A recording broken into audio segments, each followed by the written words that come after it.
सन 2009 साली शिक्षण हक्क अधिनियमानुसार आर्थिक दुर्बल तसेच मागास घटकातील विद्यार्थ्यांना चांगलं शिक्षण मिळावं या उदात्त हेतूने शिक्षणाचा अधिकार अर्थात राईट टू एज्युकेशन ही योजना सुरू करण्यात आली होती। या माध्यमातून या घटकातील विद्यार्थ्यांना मोफत शिक्षण आणि प्रवेश मिळत होता।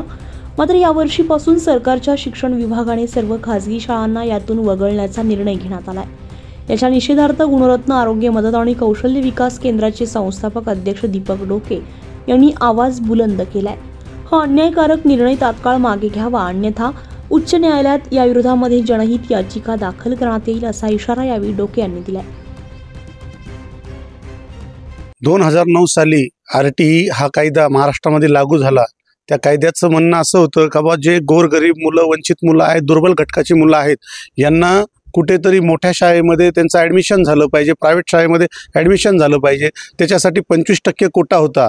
पण ह्या सरकारच्या काळामध्ये 2024 मध्ये हा कायदा कुठेतरी बंद करण्यात आला आहे।